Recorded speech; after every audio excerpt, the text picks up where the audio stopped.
Hello, friends, and welcome back to Alien Protocols, the Advanced Protocols Data Project. So I wanted to share with you guys a few thoughts. And based on some of the past videos we've done, we've gotten a lot of questions from people about this theory that I have. And people are curious, why are UFOs going to South America and Central America? And I think if you look at this theory, it provides a lot of logical reasons why and justifications for the actions of these vehicles and this civilization, this intelligence that's obviously visiting us.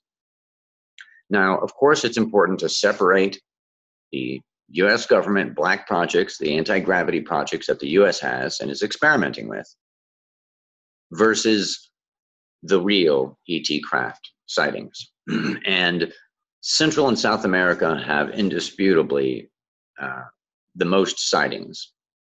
And the reasons why, if you look at our theory, it bears out why those locations are so popular. So let's just dive in. And for those of you who watch this channel a lot, it may seem a little repetitious, but I think it's worth noting still or exploring this idea, because I think it's a solid hypothesis that can be tested. So I believe the most valuable thing in the universe is not gold or diamonds or monatomic gold. Many people believe there's different elements or something that advanced civilizations would be traveling all the way to Earth for. But if you look at how big the universe is, any element or combination of elements almost are found in greater percentages other places in the universe. And even processed type minerals and stuff like that would probably be found in greater abundances in other places from other past civilizations. But regardless of that, when you look at just the logic of it, it seems to me that the most valuable thing in the universe is data, is information, because knowledge is power. Information and knowledge can create possibilities that nothing else can, and tremendous possibilities, ground-shaking possibilities. Just as monumental as the understanding of the atom created atomic weapons in the atomic age, just as monumental as that observation is, so is any observation about life and reality. Data is power. Knowledge is power. And life forms are the densest forms of data in the universe, or one of the most dense forms of data in the universe. Just think about it. It's not just the physical biology that make a human body or any life form, filled with a bunch of information, but it's also the biological system that they live in that is filled with tons of valuable information. But even further than that, of course, there's tons of data and information in the consciousness of these creatures. So life forms are filled with data, are packed with data. Stunning amounts of data are crammed into a life form. And I believe that different life forms would be very interesting to other life forms because of the amount of data stored in them. And I think that's why we're being visited. And if you look at South and Central America, you will see that they have there the densest rainforests in the world. Of course, the majority of them, of the densest rainforests in the world, are right here in this area. Right here, okay? So if you take this big circle right here, it's no wonder that right over here where the hand is, that's where the Nazca lines are, and the giant petroglyphs. These giant animal petroglyphs. The petroglyphs were first, remember, it's important to remember that the petroglyphs were before the lines. And they were obviously being made for the benefit of something above. The petroglyphs are so large and so many of them, you just can't get a context for what they are when you're on the ground.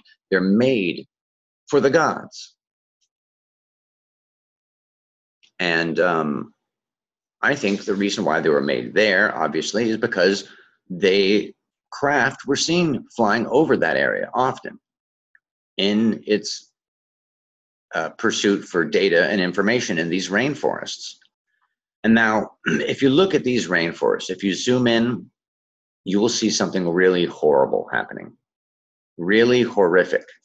You can start to get a sense of it out here where you see this light green color change, and it almost looks like a virus encroaching from all sides. And the deeper you get into the rainforest, the more you see this encroachment, the more you see this devastation. And this devastation is clear cutting. Let's just look right over here in this one little spot. This is dense in the heart of the rainforest. Look at that devastation. Look at the stripping of that land. And now it's hard to get a sense of perspective with how many miles of devastation this is. But let's just take a quick little look with the ruler here. We'll go from here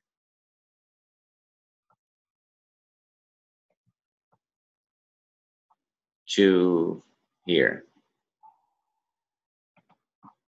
How far is that? We're going to put this in miles. 125 miles of devastation. 125 miles of devastation in this line. Wow, that's a lot more than I thought it was going to be. But let's zoom in a little more and see what we're talking about here. Let's zoom in on these clear-cut areas. And as you get in here deep and see, these rainforests are being gutted, I mean obliterated. And inside these rainforests are obviously species we've never even been exposed to, we don't even know exist yet. And I believe the frenzy that the craft seem to be in right now, this frenzy of trying to garner information and save information perhaps, is just as much of a frenzy as the US government and the other governments that are racing to try and understand the AAVs. So there's several frenzies going on here. I think the advanced civilization is desperately trying to preserve as much data and information from these rainforests as possible. And when you look at how quickly the devastation is happening and how thoroughly it's happening everywhere you go, you just grab a river and you just zoom in on any river around here and you'll see snaking off from some of these rivers, you'll see the clear cutting. And it's really sick.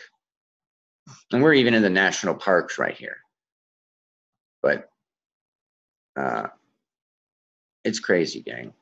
It's crazy. The devastation is insane. And the fact that there's so many wonderful, beautiful forms of life here, and they're being just decimated. I don't know how many more generations we have left with the rainforest. You know, it's going at such a fast rate. This is the best of it right here. Look at, I just want you to see how much devastation is over here. Look at this. I'm gonna get rid of my own image because you don't need to see me. Look at this, gang. It's all gone from the whole eastern side here. It's all gone. It's gone. It is gone, gang. Look at all that's left. All that's really left is this area here that goes a little bit into Peru, it goes into a little bit into all these countries around here. And that's it, gang. We maybe had, let's say that's 1/3 left. There's 1/3 left, there's another third there, another third there, another third there, maybe. Or maybe we're even at a quarter. We're at 1/4 of the rainforest left. So it's not too surprising, gang. And let's not forget about Central America. The devastation there is pretty intense. You can see from a lot of these images, especially as it clears up, that the clear cutting is very well advanced. Only countries like Guatemala and Belize and parts of Honduras and Nicaragua have a lot of rainforest left. But surprisingly, Mexico does have some areas that are still almost untouched. This is the last little area in Mexico right here, this famous reserve, the Biosfera Calakmul. Pardon my horrible Spanish. Anyway, gang, I thought you guys might find that interesting. I thought maybe you might think there's some merits to this hypothesis.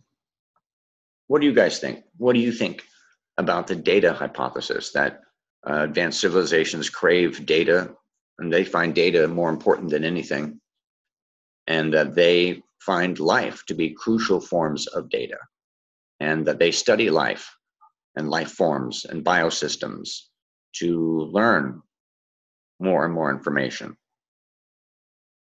Now, you can look at it at a pragmatic kind of scientific way that way, and that they crave data and information.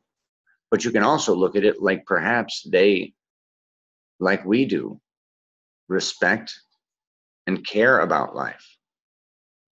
And I think we can presume that to be the case, because so many times they've pointed lights and made a big fuss, a big show around nuclear sites for a reason.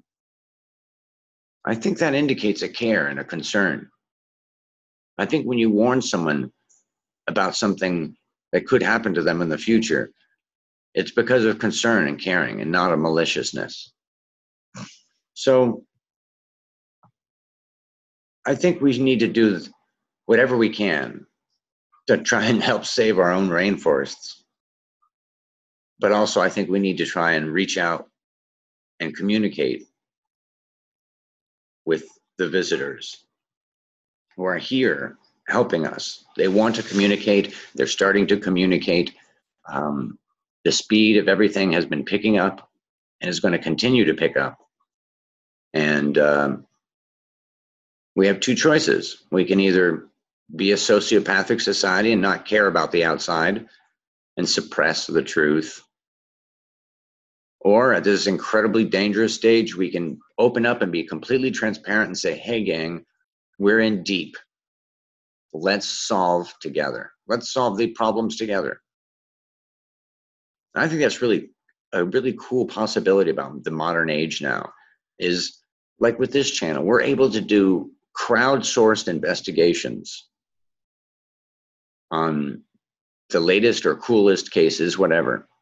But as a group with people around the world, how cool is that? Accessing everyone's different brain powers and ideas. And we're making a lot of progress, both in our Peru investigation and our Malmstrom investigation, and in two other investigations we're involved in. One is the secret craft that the US has that's damaging people, injuring them. We have a few different leads on all that. But we've got a few other projects too that we're researching and investigating. And we really appreciate your help and your support. Anyone who has helped and supported this channel, we can't thank you enough, because we couldn't do it without you. We couldn't continue without you. We literally could not do videos without your support. So thank you so much for that.